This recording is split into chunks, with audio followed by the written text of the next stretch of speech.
Good morning, everybody. We are in our new temporary hearing room for several months, maybe as much as a year, while they remodel our hearing room.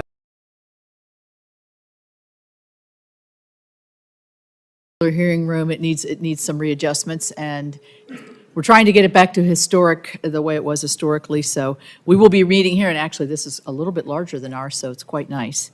I want to thank everybody for being here. I think Senator Whitehouse is unable to come today. I know he's very interested in this topic, but he is not going to be here. So Senator Schiff is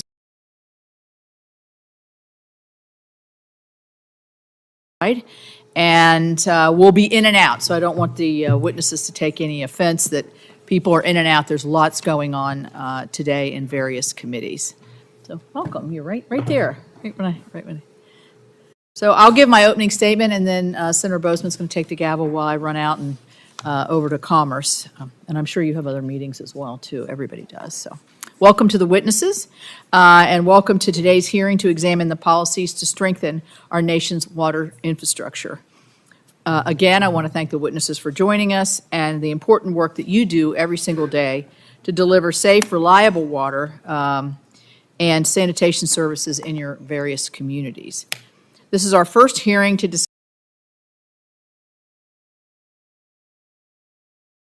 the IIJA, the water infrastructure provisions as we prepare bipartisan legislation to reauthorize those programs. In November of 2021, Congress passed the IIJA, which included the Drinking Water and Wastewater Infrastructure Act, a bipartisan bill that was developed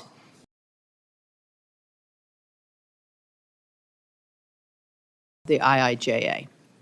That legislation represented the largest federal investment in water infrastructure in our nation's history, delivering more than $50 billion for drinking water, wastewater, and stormwater programs. Since then, thousands of projects have started, including projects to upgrade treatment plants, replace aging systems, and support the needs of our small communities. In short, this law is moving our nation's water infrastructure systems forward. Despite this progress, the historic movement of the IIJA expires. The historic investment of the IIJA expires next year. We must get to work now to build on that progress while addressing any concerns with its implementation. As we work together to reauthorize the IIJA water programs, I will prioritize policies that strengthen underserved communities' abilities to deliver water projects, reinforce the cooperative federalism principle embedded in our laws, and focus our outcomes on outcomes that prioritize safe water and sound infrastructure. I can say anecdotally, in my small state of West Virginia, there are still pockets of our communities that don't have the access to clean water, drinking water, that they should and deserve to have. Achieving those goals requires us to take a clear-eyed look at the challenges communities face and ensure the tools we are provided are as effective and as accessible as possible. First, we must seek to simplify the delivery mechanisms for water infrastructure funding. This is a repeating theme in just about everything that we've been looking at. Many small and underserved communities continue to face barriers to access to federal money. Communities may struggle with capacity, technical complexities, and long federal timelines of dispersing the funding. This can lead to communities giving up before they even get a shovel in the ground. We can fix these issues by providing targeted technical resources and assistance to help utilities and local governments navigate complex funding applications and simplifying the Environmental Protection Agency's their processes. Second, our reauthorization should reinforce what works, including honoring the foundational principle of cooperative federalism. For decades, the Clean Water Act and Safe Drinking Water Act have recognized that states, not Washington, are best positioned to understand the infrastructure needs of our communities. Federal funding and oversight are important, but implementation must be led by the states. The Biden EPA shifted away from that balance that Congress intended between federal support and state leadership by pushing one-size-fits-all mandates and layering on new criteria that go far beyond what Congress has authorized. We've also seen the increased emphasis on environmental justice initiatives, and while the goal of supporting all underserved communities regardless of background is broadly supported, Implementation of these environmental justice initiatives has at times departed from the statute's original direction and strayed from that broader goal. Directing resources to underserved communities was a shared goal when we wrote the IIJA, and the commitment remains. But we did not write a law that allows agencies to introduce new eligibility standards or funding formulas that may unintentionally overlook real infrastructure needs or second-guess shared priorities and state priorities. That approach is not only counterproductive, it risks leaving behind the very communities that these programs were designed to help. Across the country, many low-income and underserved communities continue to grapple with major water infrastructure needs, yet rigid eligibility requirements in recent funding programs have left some of them behind. That runs counter to the bipartisan goals that we set when this law was written to ensure all communities have a fair opportunity to benefit from these important programs. That's why we dedicated funds for systems of different sizes and why we provided state revolving funds the flexibility for each state to meet their individual needs. This committee worked in a bipartisan way to craft these programs, and going forward, implementation must remain true to the intent, not drift into interpretations that complicate access or confuse applicants.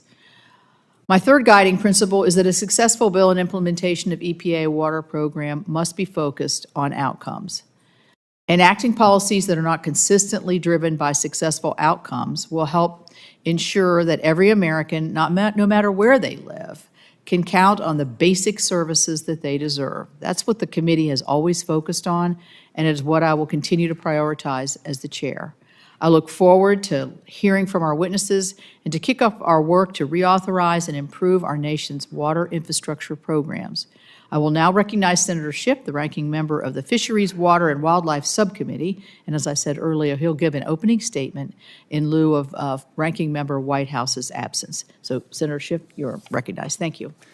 Thank you, Chair Capito, for your focus on improving community water infrastructure and for your hard work on the water provisions in the bipartisan infrastructure law that we're talking about today. I want to thank the witnesses for being here to discuss this important topic. As the chair mentioned, Senator Whitehouse couldn't be here today, and I'm happy to step in for him in my role as ranking member on the Fisheries, Water, and Wildlife Subcommittee. Reliable access to safe drinking water is a right, not a privilege. We all understand that we cannot survive without a safe and reliable supply of water. And yet there are far too many communities in my home state of California and across the country that struggle with old, dilapidated water infrastructure and lead pipes. These systems need to be brought into the 21st century. We don't use lead in our water service lines anymore because we know that there is no safe level of lead in our water.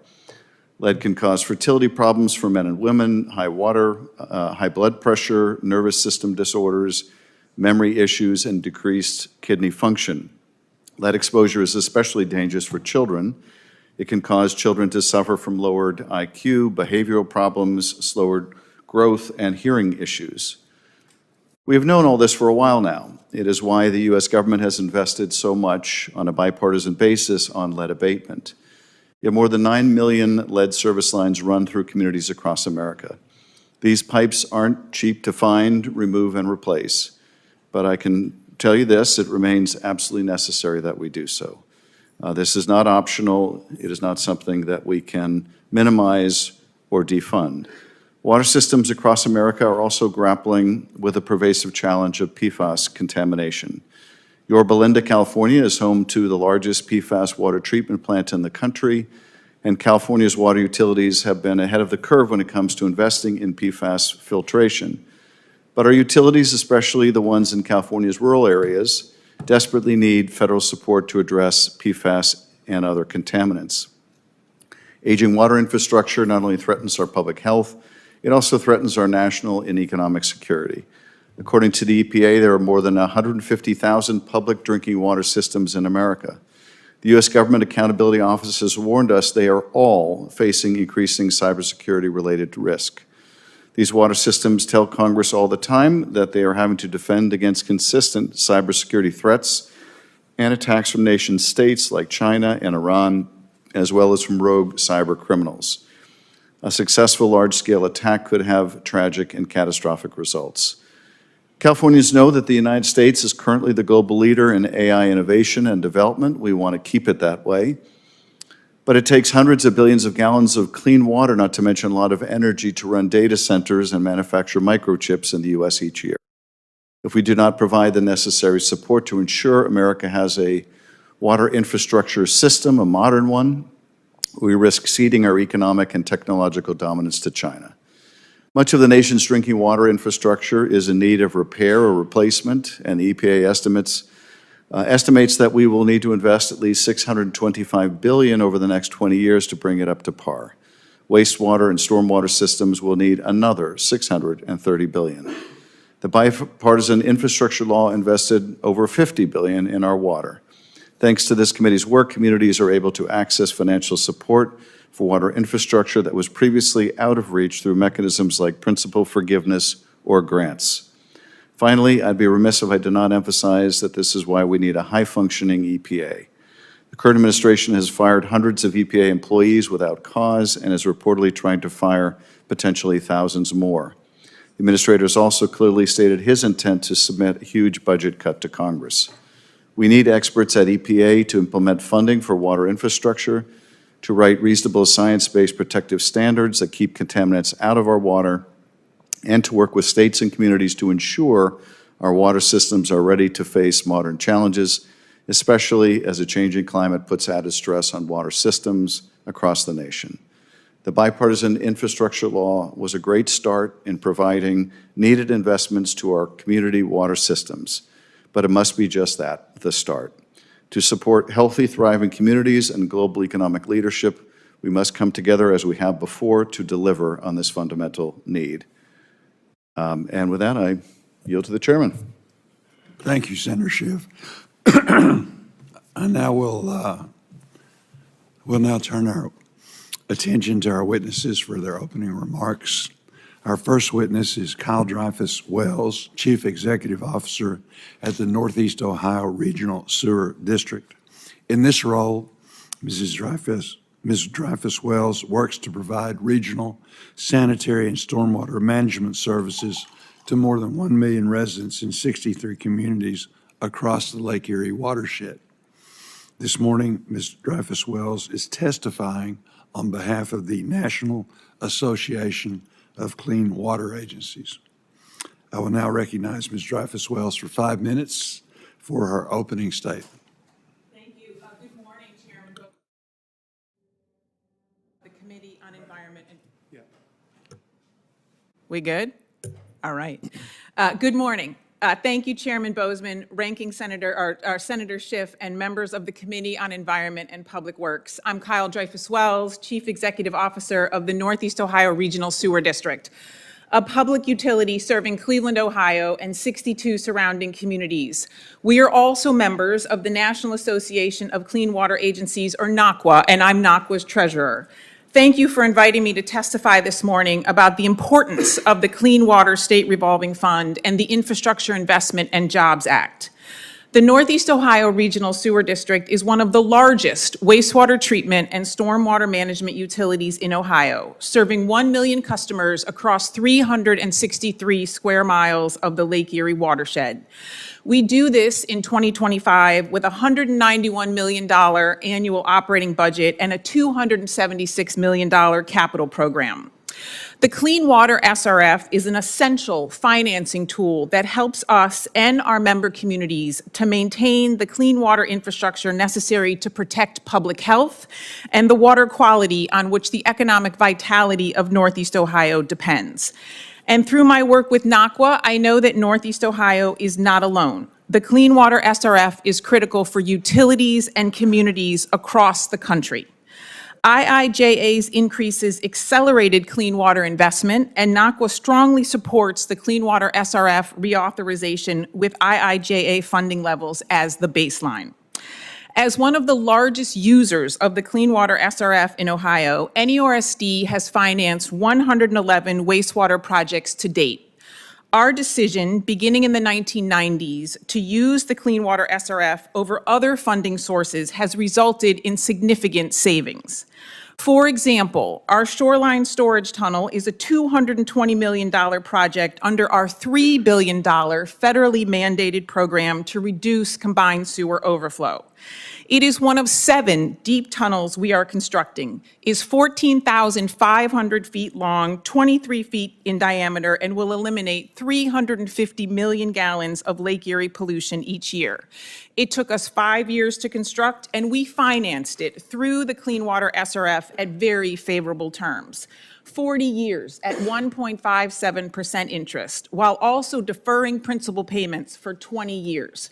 If we compare this to realistic financing options through bonds with less advantageous terms, say 40 years at 3% interest, over the life of this one loan alone, we estimate that this equates to $50 million in savings.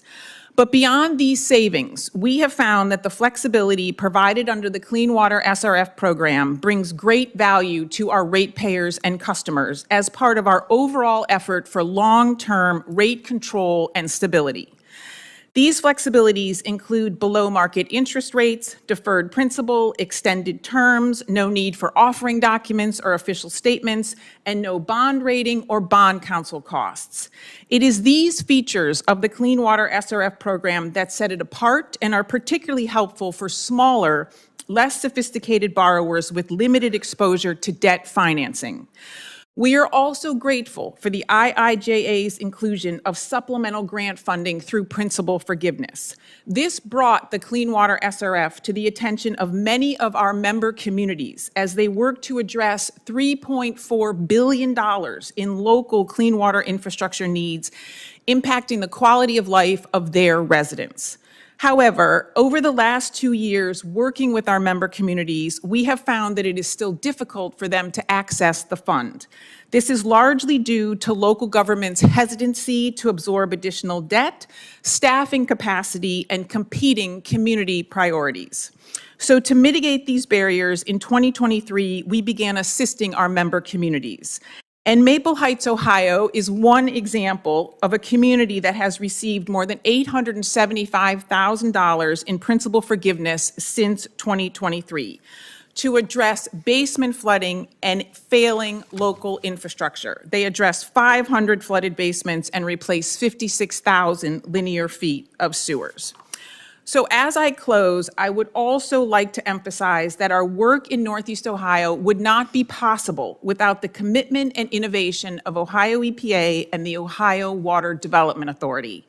Together, these agencies implement the Ohio Clean Water SRF and are continually working to make the program more accessible and usable for Ohio communities. The Clean Water SRF is an important and highly successful federal, state, and local partnership that we can see is accelerating critical clean water investment. So I appreciate the opportunity to testify, and I look forward to the discussion. Thank you, Senator. Thank you. Thank you. Our next witness is Tom Goulette. Mr. Goulette is the City Administrator and Utility Superintendent for the City of West Point, Nebraska. He has more than 40 years of experience in the utility industry and has served as Nebraska Rural Water's National Director since 2005. This morning, Mr. Goulette is testifying on behalf of the National Rural Water Association. Mr. Goulette. Good morning, Chairman Bozeman, Senator Ricketts, Senator Schiff, and members of the committee. My name is Tom Goulette. I am the president of Nebraska Rural Water Association, which represents 467 rural water utilities, about 92% of all systems serving under 10,000 people in Nebraska. I'm here today on the behalf of National Rural Water Association, where I serve as the executive committee as treasurer. NRWA is the country's largest utility association with over 31,000 members dedicated to drinking water, environmental protection, and public health in all 50 states. I come from the city of West Point, Nebraska, a rural community of about 3,500, roughly 70 miles north of Omaha, where there are more cattle than there are people. I serve our community as city administrator and utility superintendent, responsible for our water, wastewater, and electric utilities. We operate about 1,600 water meters, 1,900 electric meters, and employ 32 full-time staff. 4 employees work in the water department. I started in municipal work in the early 1980s as a maintenance laborer at a wastewater plant and worked my way up, gaining experience operating and evaluating facilities across the country. Since then, I've spent the last 30 years helping small communities like mine address infrastructure challenges. In rural America, we don't have the luxury of passing the buck. During my time in West Point, we completely reconstructed our wastewater treatment plant with state revolving fund assistance. Alone, we're close to paying off. Today, we are preparing to update that facility again, once again using SRF financing. Most recently, we faced a serious problem with our water system. Our aging filters failed to remove iron and manganese, leading to discolored water across the community. Restaurants, schools, and our hospital had to install additional filtration or switch to bottled water. High levels of manganese can pose real public health risks, especially to the nervous system. Thanks to a low-interest drinking water SRF loan, 1.5% interest plus a small administrative fee, and $553,000 in principal forgiveness, we secured $2.76 million to replace our filters, piping, valves, controls, and install a backup generator. Without that assistance, our residents would be facing bills they simply couldn't afford. It is an honor to share the small rural community perspective on the water provisions contained in the Infrastructure Investment and Jobs Act. For towns like West Point, the IIJA will make historic investments possible with funding that respects local leadership and helps us to be better public servants. Without meaningful grant assistance, the price of water and wastewater services would quickly become unaffordable for working families. This assistance is imperative to prevent rural depopulation and a shrinking customer base, which in turn drives up the cost per household, especially as repairing and replacing aging infrastructure is getting harder every year and the regulatory compliance landscape continues to grow more complex. That's why the technical assistance provisions you included in the IIJA are so important. Many small communities simply don't have the financial, managerial, or technical capacity to access federal programs on their own. Rural Water has built a trusted network of local experts who help small rural disadvantaged and tribal communities meet EPA compliance standards, avoid penalties, and access SRF infrastructure funding. Without this technical assistance offered by each state rural water association, many communities would be left behind. Another major concern is PFAS regulation. Water systems across rural America support the removal of these harmful substances from the water supply. However, we did not put PFAS into the environment, and we shouldn't be penalized for it. That's why we strongly support the Water Systems PFAS Liability Protection Act. This legislation upholds the polluter pays principle of the Superfund law while protecting water systems and their customers from devastating fees and cleanup costs. Lastly, the water sector workforce is growing. The crisis is growing. Over half of our skilled operators are expected to retire within the next decade. Thanks to the committee's leadership and Chairman Capito's longstanding support, Rural Water launched the first federally approved apprenticeship program for water and wastewater operators. Today, 34 state rural water associations have earned federal approval of their apprenticeship programs. We've enrolled or graduated over 900 apprentices nationwide, and so far are actively training the next generation of operators who will be on the front lines of the public health protection in small and rural communities across the country.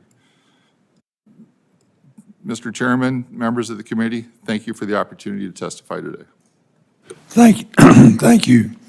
Our final witness this morning is Eric Oswald, the Director of Drinking Water and Environmental Health Division of the Michigan Department of Environment, Great Lakes, and Energy.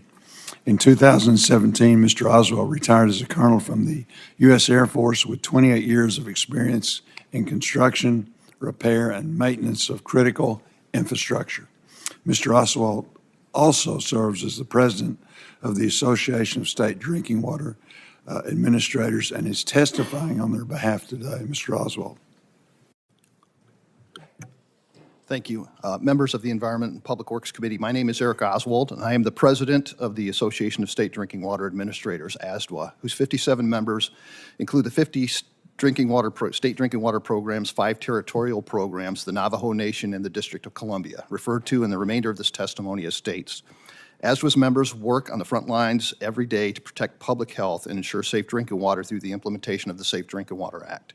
I am also the drinking water administrator for the state of Michigan. However, I would like to make it clear that my testimony today is on behalf of ASDWA and that I'm not testifying on behalf of the state of Michigan.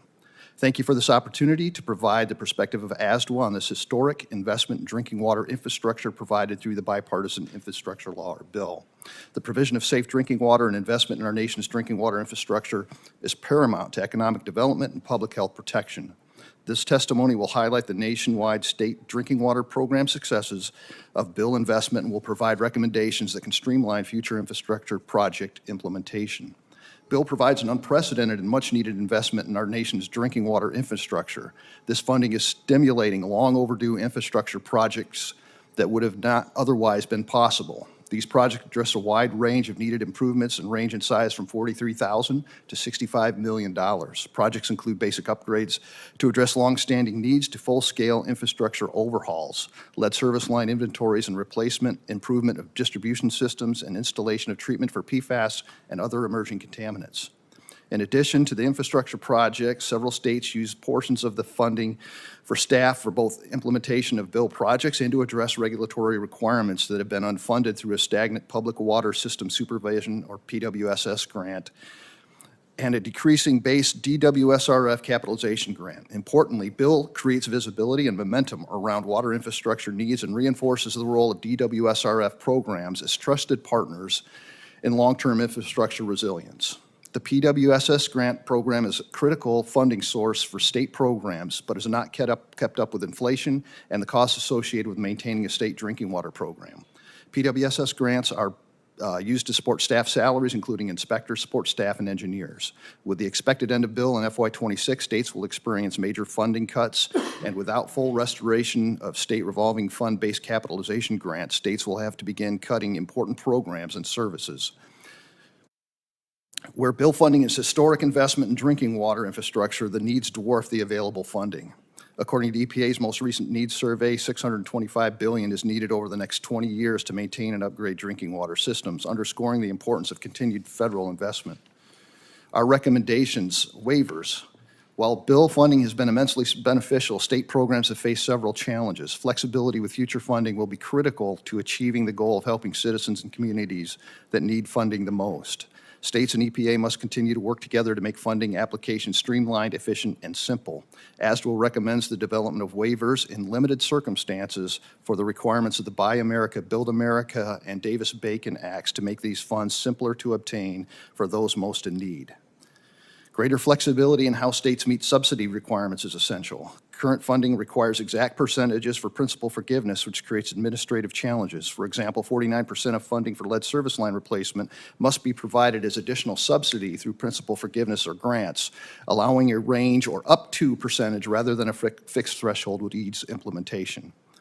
Future investment should allow states more discretion over project eligibility and priority. While dedicated funding for lead service line replacement and emerging contaminants is critical, the prescriptive nature of some bill funding limits the ability of states to fund projects that address more urgent local needs.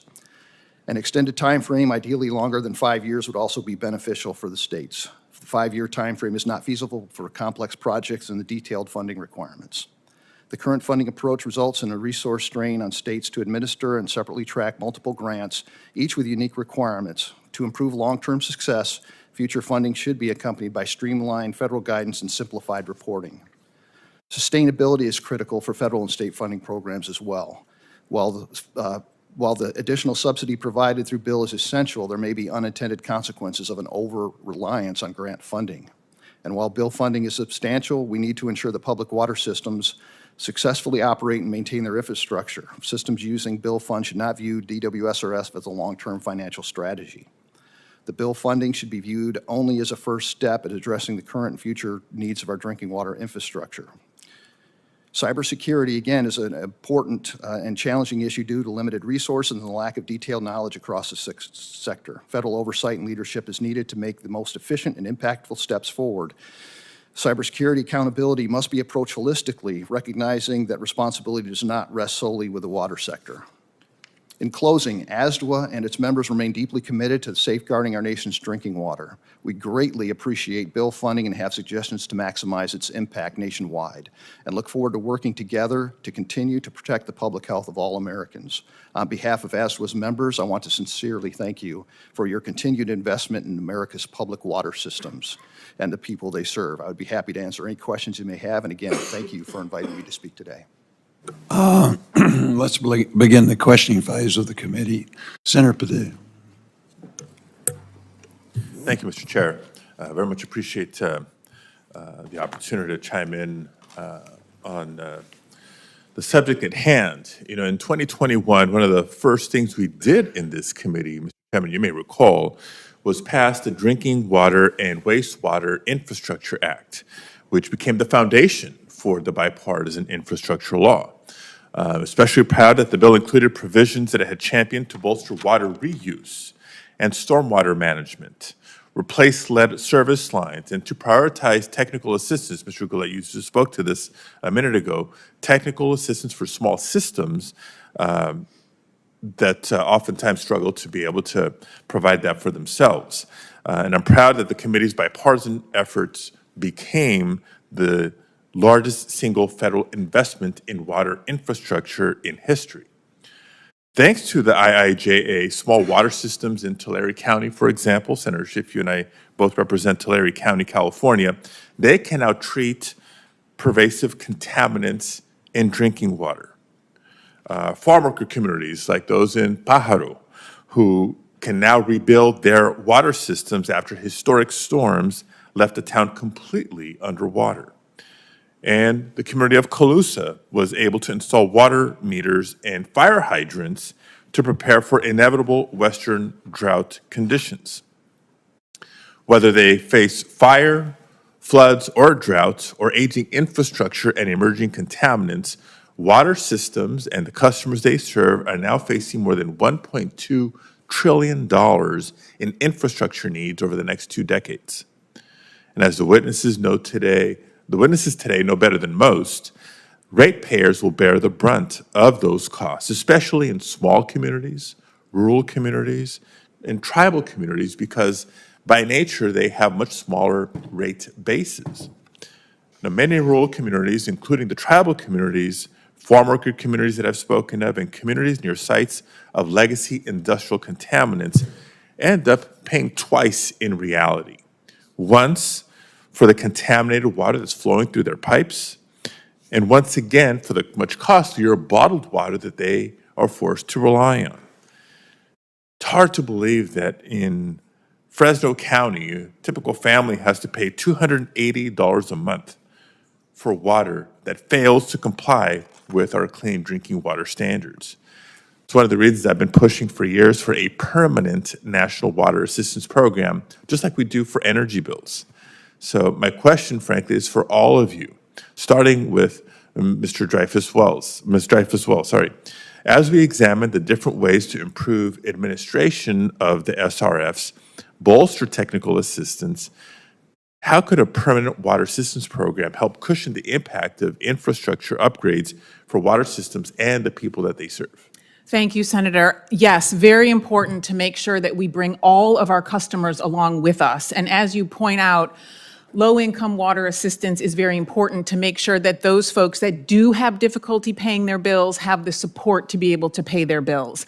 I will say that at the Northeast Ohio Regional Sewer District, our leadership has taken this seriously since 2009. We've had our own affordability programs, and we work very hard to make sure that we connect eligible customers with those programs, which is another significant barrier.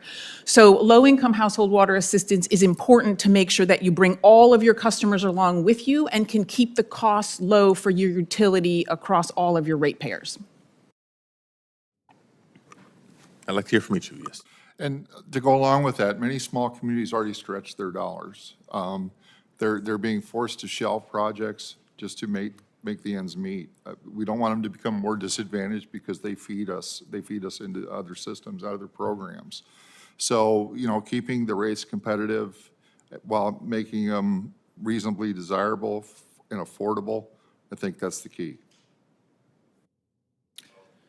Yeah, I think those types of programs are incredibly important. I know they lessen the burden of regulatory authorities by providing technical and financial assistance to these smaller communities. We have many regional systems that do these programs on their own that try to give back and make water more affordable, but it's a very big challenge for them.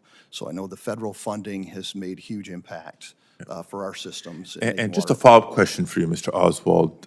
Correct me if I'm wrong, but federal investment in water infrastructure has declined, if my numbers are correct, by 77% since their peak in the 1970s, right? The federal government's share in new infrastructure upgrades, let alone operations and maintenance, that's a whole other conversation. How critical is federal investment in water infrastructure for supporting water affordability?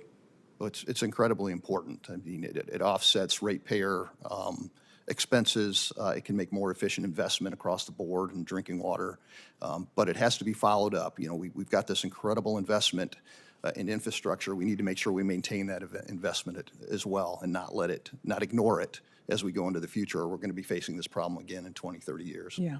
Thank you all. Thank you, Mr. Chair.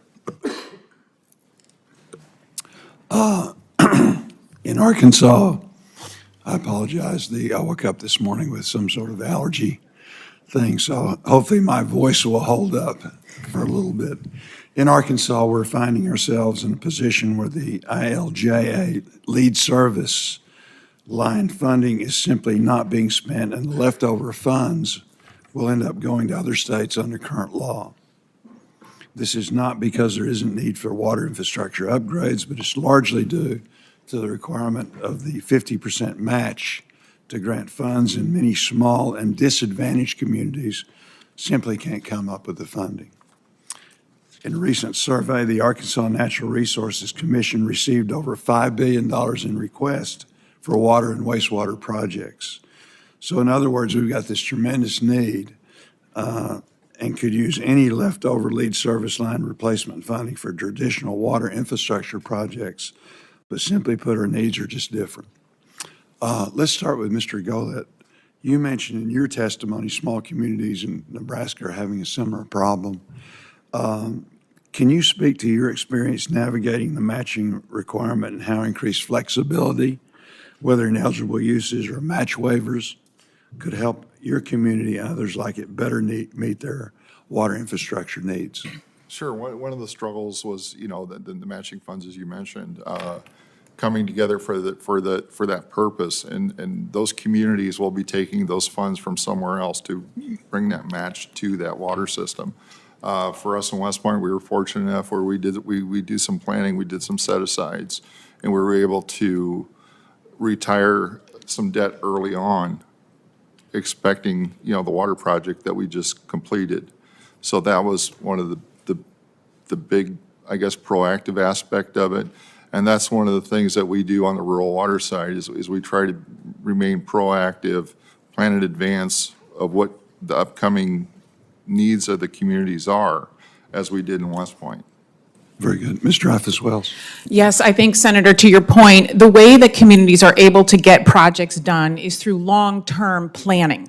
So understanding the need in their community, and then to your point, being able to actually build a project funding portfolio around any given project. So what we've seen in Northeast Ohio is that our under-resourced communities have actually been able to have the funding to be able to put together a plan. We have supported that at the sewer district, and then they can rely on IIJA principal forgiveness, as well as state funding, as well as some funding from the sewer district to put that together and meet those match requirements. But any reduction in those match requirements would help communities take advantage of this funding and get projects done. Very good. Mr. Oswald. Yeah, I'd agree with that. You know, we need flexibility. The prescriptive 49% or 50% subsidy creates problems when actual construction costs come in and they differ from what the estimates were, and we found that to be an issue. It also prevents communities from doing a dig once if they have to defer those lead service line or execute those lead service line replacements apart from water main replacements. And creates an unnecessary burden on the community to dig up roads more than one time. Mm-hmm. Very good. For all of you, can you give us one or two examples from your community where recent federal or state investments made a measurable difference in water or wastewater infrastructure? Based on those experiences, what improvements could help ensure funding reaches the communities that need it most and used as effectively as possible? Senator, I'll give two examples. I talked about Maple Heights, Ohio, which is a very typical Cleveland first-ring suburb, under-resourced community that has taken a very deliberate approach to deal with its financial issues. And they were able, through the Infrastructure Investment and Jobs Act principal forgiveness, as I said, to address basement flooding and failing sewers in their streets. And when we're talking about basement flooding, we're talking about sewage in people's basements, which is really the first line of a public health issue that needs to be addressed. So Maple Heights, Ohio has had significant success. Richmond Heights as well, addressing flooded streets, basement flooding through the Infrastructure Investment and Jobs Act. It's been a wonderful resource for those communities. Very good. Senator, I don't have a good answer for you on that at this time. I'd have to defer back to our state primacy agency and get that information and get it back to you. I'm going to use the example of Benton Harbor, Michigan, where a cooperative effort between the local citizens, the state of Michigan, and the federal EPA resulted in the elimination of all lead service lines in the community over a year time frame. That would have not been possible without this infrastructure funding. So that was a great example of how cooperative federalism and everybody working in partnership can make a huge impact on a community. Very good. Senator Schiff. Thank you, Mr. Chairman. Mr. Oswald, during the last administration, EPA issued the first ever legally enforceable drinking water standard for PFAS, for chemicals. In California, many of our water systems were already working on this issue and started investing in PFAS filtration years before the regulation. Nevertheless, both in California and around the country, the need to continue focusing on getting PFAS out of our water is overwhelming and it's expensive. How would you prioritize the need to remove PFAS? That is, given that the cost of removal is extraordinary, the cost of not removing is far greater, but nevertheless, how do we triage that problem? How do we identify where we make those investments first? And similarly, the cost of getting all the lead out is extraordinary. It's well beyond anything we put in the infrastructure bill. So how do we triage that problem as well? Yeah, for PFAS, we've been testing for PFAS for over 5 years now. So the first step is to know where it's at. We take a balanced approach to systems that exceed PFAS MCLs. We first look at their source water to see if they can change source water.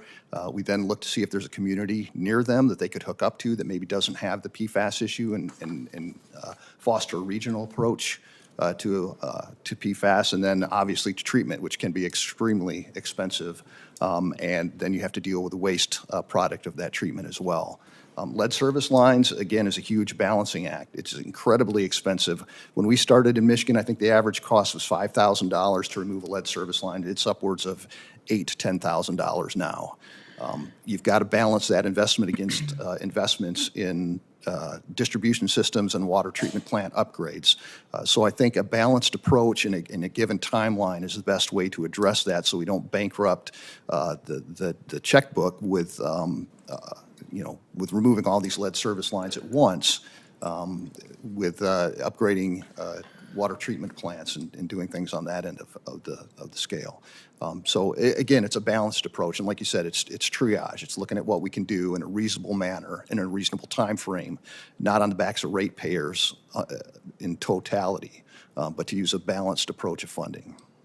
And opening up the question to the other witnesses, what is the state of the treatment to remove PFAS? Are we able to remove all PFAS chemicals or only certain PFAS chemicals? How do we deal with the waste that is created as a result? Could you shed some light on that? For Nebraska and rural water systems, it becomes an economy of scale as to what that financial impact would be to the users. For example, we have a small community just south of us, about 240 residents, that have a significant PFAS showing up in their drinking water system. They have 2 wells. Both of those wells are equal in showing up PFAS. It'd be more economical for them to hook onto another water system or to find another water source rather than go through a treatment process and require the disposal and everything else that goes along with the PFAS. And is that, the water that is PFAS contaminated, let's say they don't use it for drinking water, can that water be used for anything else? If it's used for irrigation, does that simply move the PFAS into the food that they eat? Well, I think it moves it back into the food chain. You know, I think when we, we're a farming community, there's a lot of agriculture around there. I think that would absorb the PFAS, and we'd have other issues. And Senator, I will just add two things. From the Northeast Ohio Regional Sewer District's perspective, PFAS has not emerged as a significant issue in our watersheds, but we're preparing for it as an emerging contaminant and have been able to access through the IIJA's emerging contaminants funding some dollars to look at landfill leachate as a treatment process for landfill leachate, which can be a potential source of PFAS, and then also some additional laboratory equipment to make sure that we can analyze the products coming to us. I will say from NACWA's perspective, we're very focused on dealing with PFAS at its source, which are those companies that are producing PFAS, as opposed to having that burden come to public wastewater treatment facilities, where we're really the end of the conversation, not the beginning. And do any of you have a sense of the state of the technology that is it capable of removing all the different forms of PFAS, or we're still not there yet? We are there. I think we can remove all the PFAS. It's you've got reverse osmosis, you've got activated carbon. It's how you deal with that that waste stream that you generate as well. Do you send it to a landfill? How do you deal with that waste stream so you're not reintroducing it into the environment and creating more problems? So we can treat it, we can get it down, but it's expensive and you've got to deal with the waste. And where is the research being done? Is that something that Congress can further augment to determine what's the most cost-effective way, protective way to handle the waste that results from that filtration process? We rely heavily on EPA's Office of Research and Development for that type of expertise. That's right. To do that research and inform us on what the best methodologies are and what the impacts are. And one last question on lead.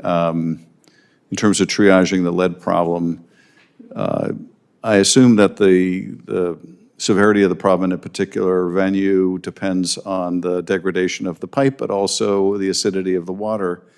What should that tell us, if anything, about how we triage that problem? Is it just a matter of testing the water to see where the combination of those factors produces the worst result, or are there other ways to do an analysis of the sort of the state of different pipes so that we can identify which to replace first? Yeah, we can study pipes, and we do that through pipe loop studies. There's a lot of research on that.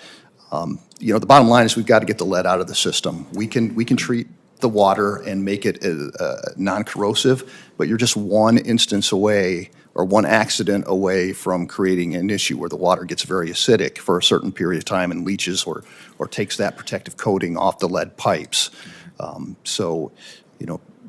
We can do a lot of treatment on the positive side for corrosion control treatment, but again, it's a Band-Aid on the problem. We've got to get the lead out of the system, and we've got to deal to a certain extent with premise plumbing too, because you've got a lot of lead inside houses in the form of solder or fixtures that can also create a problem. We've had systems that have absolutely no lead service lines, and they still have lead action level exceedances because of this premise plumbing. Gotcha. Thank you very much, Chairman. Very good. Senator Hasselbrooks. Thank you so much, Mr. Chair, and thank you so much to our witnesses for being here today. The bipartisan infrastructure law has been really transformative for water infrastructure across the country, and most especially in a place like Maryland.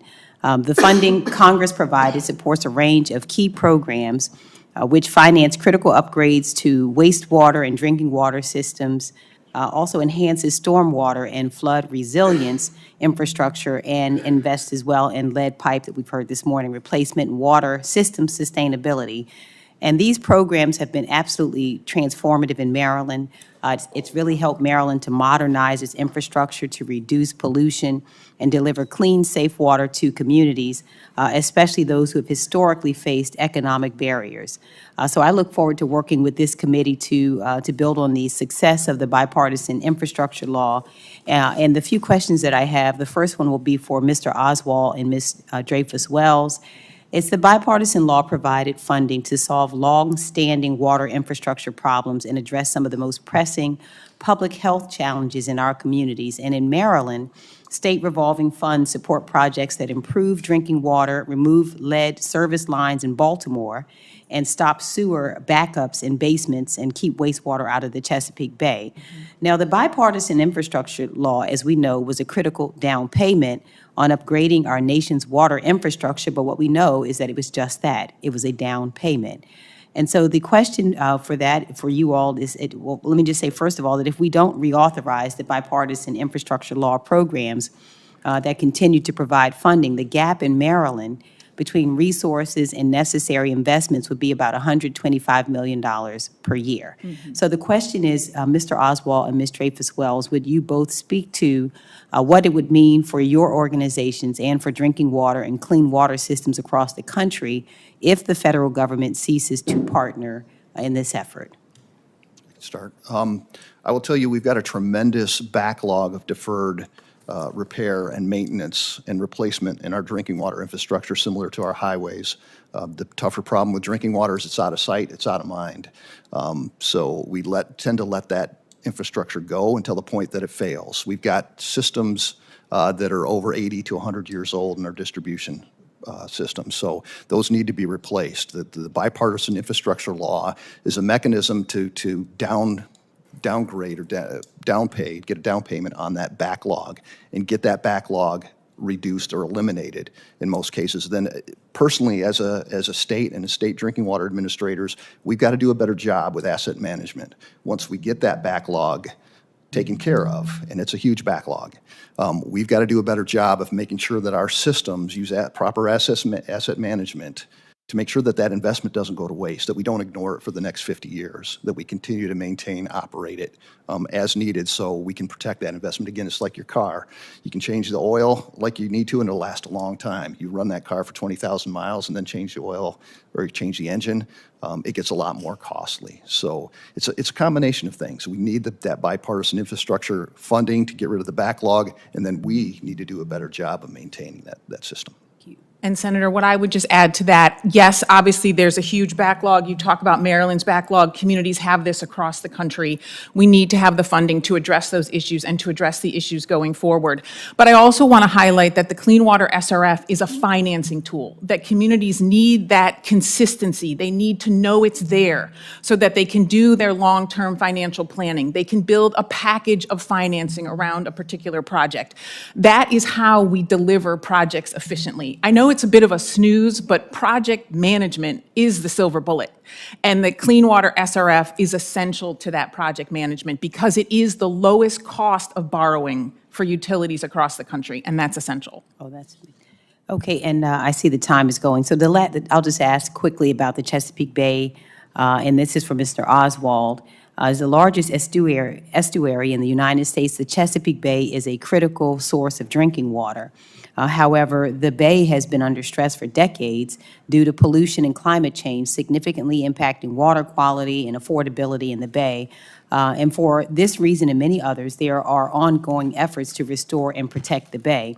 Just quickly, would you discuss how protecting the Chesapeake Bay lowers the cost and increases the availability of drinking water in communities? Yeah, obviously, source water protection is foundational in the drinking water business. We try to be very protective of our water sources, be they surface water or groundwater. So protecting those surface waters lowers the bill for everybody because you don't have to treat as much. You eliminate things like harmful algal blooms that can sicken a lot of people very quickly.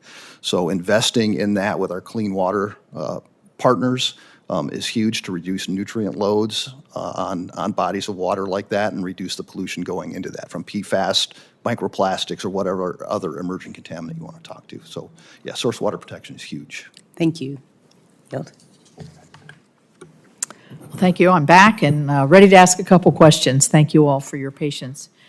I mentioned in, Mr. Goulette, this is for you. I mentioned in my opening statement several times the challenges of rural communities in facing these infrastructure challenges. Many of the systems, if there are existing systems, are so old that the one thing that's always bothered me about some of our systems in West Virginia is the leakage, and I'm sure that's from ancient and old, or not ancient, but very old technologies. But anyway, based on your experience, what are the greatest challenges that rural communities face, and what policies should we prioritize to provide additional support or technical tools to help people address these issues? You know, the greatest thing we see in Nebraska specifically and pretty much across the nation is the geographic isolation of those small systems.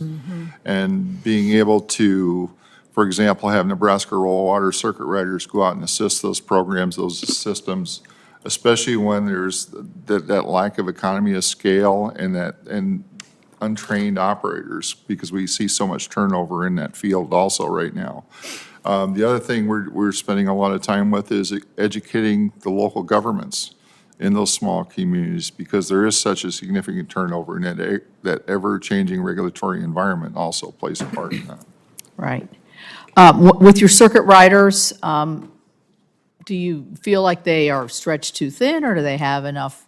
I mean, obviously, everybody always wants more, but let's just say in a practical sense, are they able to cover the state of Nebraska sufficiently? Yeah, I think we do an excellent job. We have 3 drinking water circuit riders that run around the state of Nebraska. You know, they average about 35,000 miles a year, 35 contacts a month. But they're there basically on an on-call basis also to assist those systems when they're in need of some type of help or environmental issues that impact their systems. Okay, good. Thank you. Ms. Dreyfuss-Wells, I want to talk about the cooperative federalism principles that I outlined in my opening statement.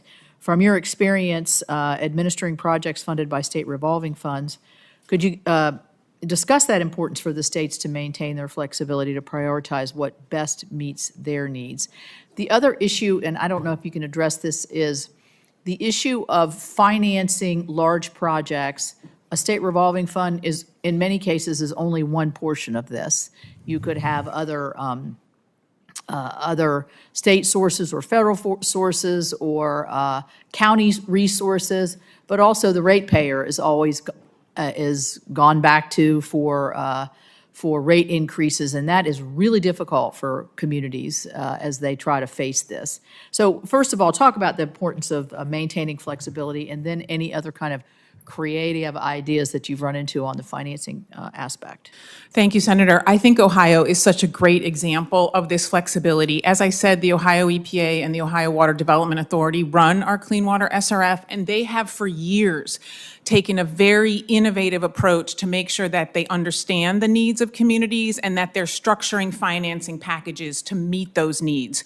So as I said, we've worked with them since the 1990s, and they've evolved every year, looking at our capital plan, looking at the capital plan of other communities like Columbus.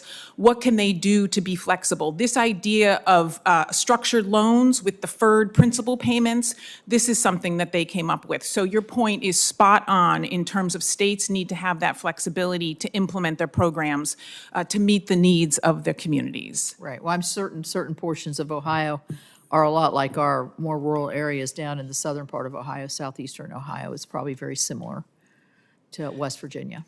Absolutely, and that I'll just say that's where the technical assistance is so important, because as you know, we're talking about a township trustee. Right. Maybe they have a township administrator. They probably have a consulting engineer if they're lucky, but that consulting engineer is going to have to put that funding package together, and they need to have the technical support to write a project application that's going to get funded. Yeah, thank you. I'm not really sure who this question would be best addressed by, so I'll throw it up to all three of you. In the water portion of the bill, there was some remediations for lead and lead pipes. Part of the issue, I believe, that we've run into is how far does that money go? Does it go to the edge of the yard and then the homeowner's in charge of it? Does it go into the house? Does the house? What have you found in that, and how can we I think we're acknowledged that we're not going to get to where we wanted to go with the ambitious program that was put forward. Does anybody have any experience with that they want to talk about? Yeah, I can address that a little bit. There is a private side for lead service lines. Obviously, usually at the curb stop, you've got a valve you can shut off. In most cases, from the valve to the home is privately owned. The rest of it up to the water main is publicly owned. So to coordinate those two can be extremely difficult to get. Yeah, because the homeowner could own the lead part of it. They could, and they could refuse permission to the water system to come in and replace that. And most states have outlawed partial service line replacements because it can create issues. So if the homeowner declines, then you're stuck. You can't replace anything. So it's very, very problematic. But that private and public ownership that we don't run into, say, in the electricity or natural gas, Right. it's just an oddity.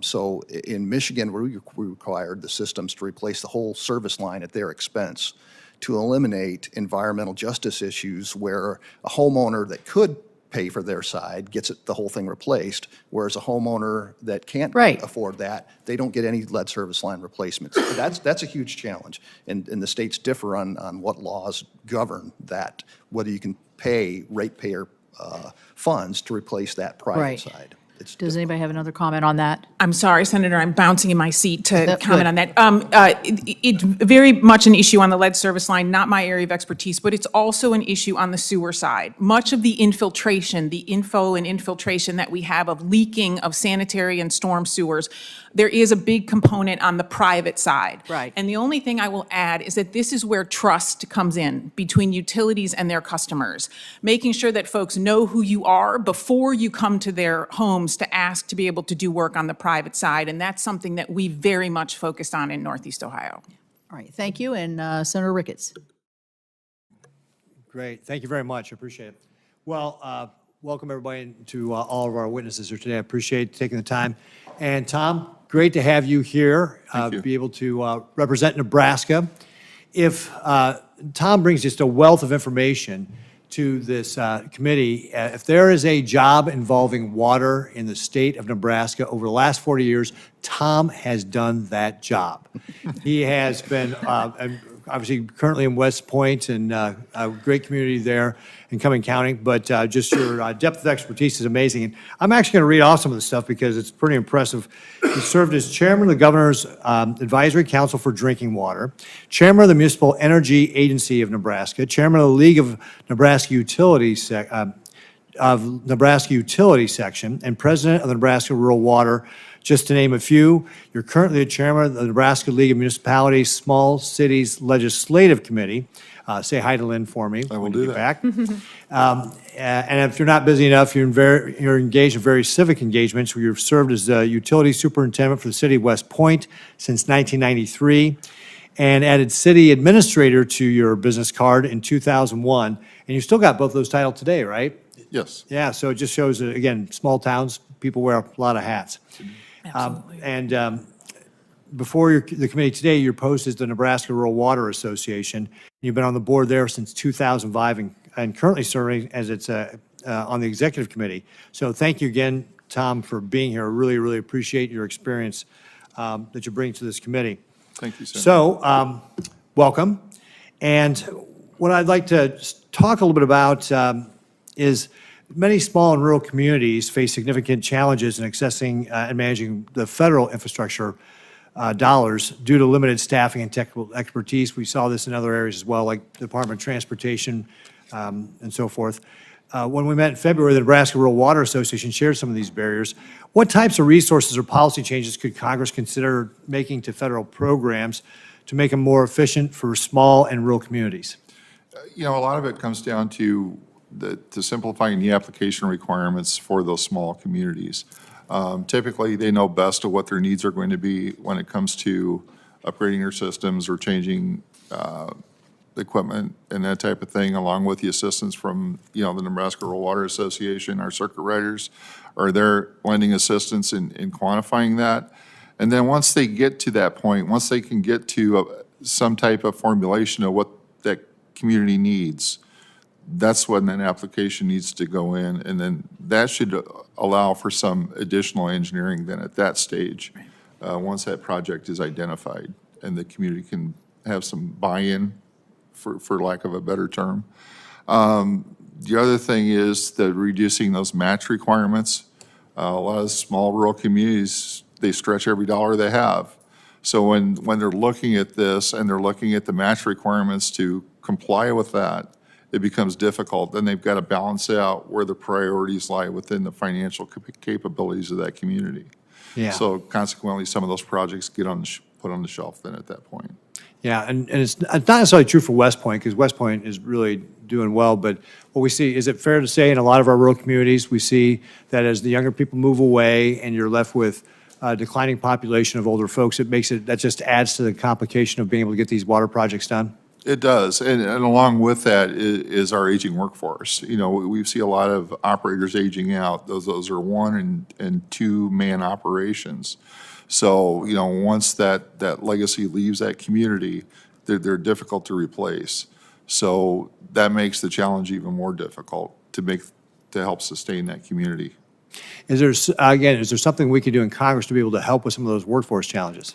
One of the things is the apprenticeship program. The Senator Capito put in place a few years ago, and we need to get that moving in Nebraska. We need to get that funding moving in Nebraska. We need to get an apprenticeship program and start that process to engage those communities and show them options and bring trained operators to the facilities. Yeah. Can you just give us briefly just how some of these federal funding programs have made otherwise cost-prohibitive projects in small towns and rural communities possible? Yeah, I mean, basically, when you're looking at the projects themselves and you're looking at the market base on interest rates and that type of thing and the longevity, it makes it more economically feasible for those small communities. There's the grant basis that they also can qualify for, which also helps them move those. Can you give me an projects example of a specific project off the top of your head? You know, the easiest example right now is the city of West Point. You know, we did the water project here a few years ago, where we had a $2.7 million water treatment plant. Of that $2.7 million, $553,000 of that was loan forgiveness. And then in addition to that was the 1.5% interest rate plus the administrative fee for the state. So it makes it very economically feasible to get those programs in place rather than going out to the open market. All right, great. Well, we lost our chair. So I guess I'm in charge on the Republican side now. I'm going to take a moment just to talk a little bit as well about an important project. It's not specifically related to the drinking water, but access to water in general in our state is obviously important. We're the largest irrigated state in the country. And I was just in Scotts Bluff last week, and the Gering-Fort Laramie Canal collapsed while I was governor, and we worked to get some temporary repairs in place there. It's owned by the Bureau of Reclamation, but through a program, they built the canal there 100 years ago. And when it collapsed, it cut off about 55,000 acres of Nebraska farmland from getting irrigation water. And that obviously is just huge for a state like Nebraska, where irrigation's big, but also agriculture's our biggest industry in the state.